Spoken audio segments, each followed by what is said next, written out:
ya se lo decía antes de la pausa, más de 2 décadas después de haber sido robados de la biblioteca de la Universidad de Cambridge, los diarios de Charles Darwin fueron devueltos por una persona anónima en una bolsa rosa con una nota que dice Felices Pascuas. Vamos a hablar sobre estos diarios, la importancia de que se hayan recuperado con uno de los científicos mexicanos que mejor conoce la obra de Darwin. Me refiero al doctor Antonio Lascano Araujo, profesor emérito de la Facultad de Ciencias de la UNAM y miembro del Colegio Nacional.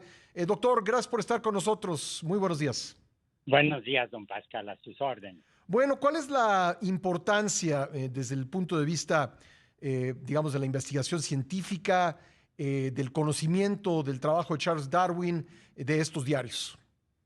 Bueno, lo primero que hay que decir es que tienen un valor simbólico extraordinario. Y cuando se supo hace 20 años que habían robado, además, uno de los cuadernos, que son muy pequeñitos, tienen el tamaño de una cartera, de un teléfono celular grande, pues todos nos sentimos muy desolados porque ciertamente perder documentos con ese valor histórico es muy doloroso. En segundo lugar, y más allá de lo que el fetiche pueda representar, Darwin era un científico extraordinariamente meticuloso, que llevó notas de prácticamente todo lo que lo inquietó desde antes de subirse al barco para darle la vuelta al mundo con el capitán Fitzroy. Y los cuadernos de notas permiten reconstruir con todo detalle la forma en la que fue desarrollando su teoría. Esto es especialmente importante porque el darwinismo es una de las grandes teorías científicas y representa uno de los cambios intelectuales más importantes que tiene la humanidad. Y entonces cuando uno ve la manera en la que él leyó a Malthus, en las dudas que tenía, la manera en que supo interpretar, unir,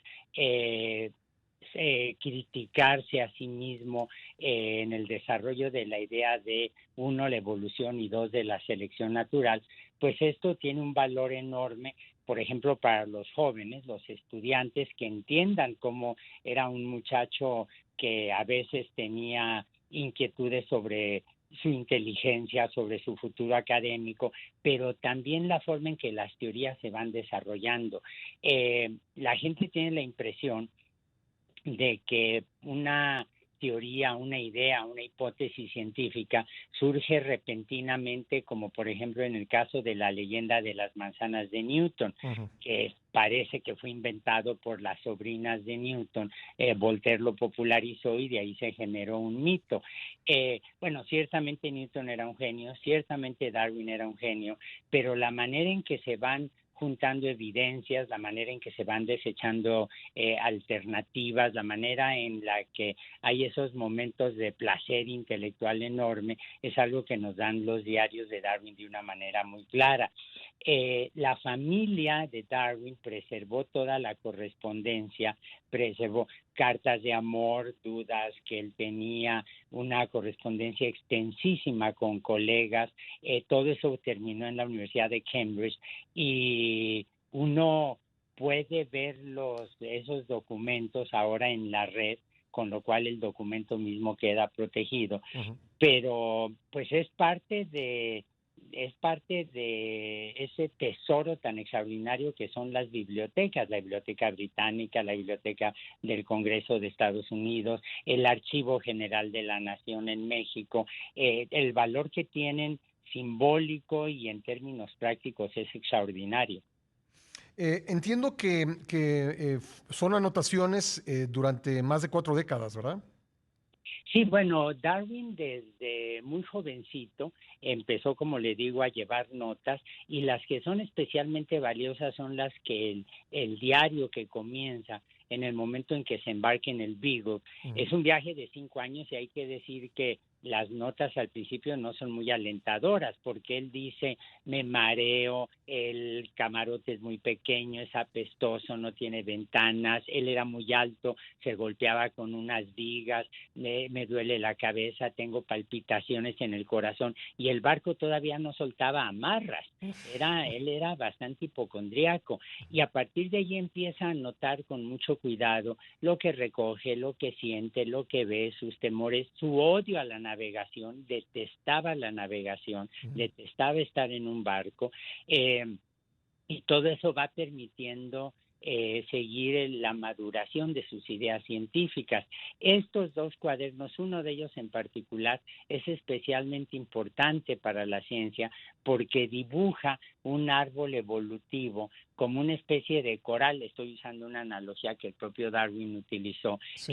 que crece en muchas direcciones. Que se llama I think, ¿no? Ay, qué Ese diagrama, ¿verdad? preciosa esa frase es preciosa. Yo creo, Ajá.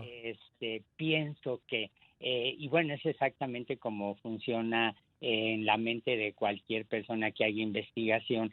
Creo que pudiera ser así. No son un documento valiosísimo, son de una frescura enorme.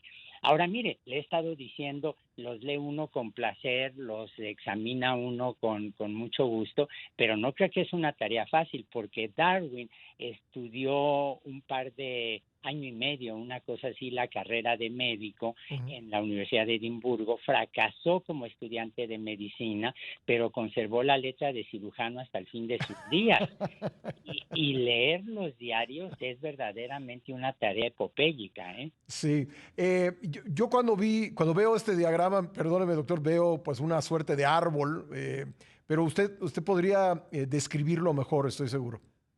Bueno, la idea central de Darwin es que efectivamente la metáfora del árbol nos puede servir para entender cómo las distintas especies se van separando a partir de un ancestro común. Ujú.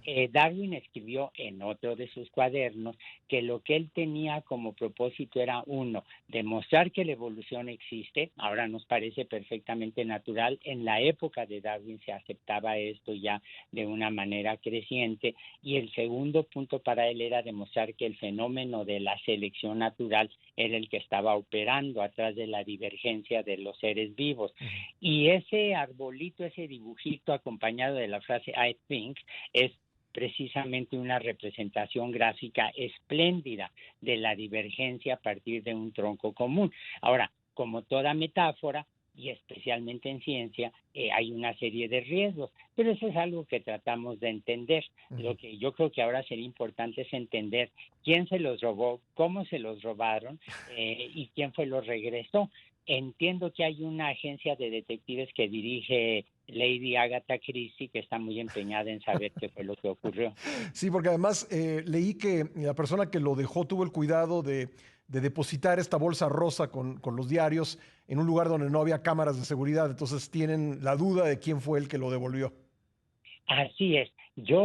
Mire, esto es como el robo de la Mona Lisa, es como Sí. estos robos de objetos con un enorme valor simbólico, científico, cultural, y me puedo imaginar a alguien completamente obsesionado con los textos, que los tuvo reverenciándolos en su escritorio y que de repente decidió que mejor los regresaba, Ujú. con lo cual yo creo que todos estaremos agradecidos al ladrón o a la ladrona o al grupo de ladrones. Vamos a ver qué dice el grupo de Lady Agatha Christie. Ella tiene un colaborador muy famoso, Hercule Poirot, un detective belga que seguramente la ayudará en esto.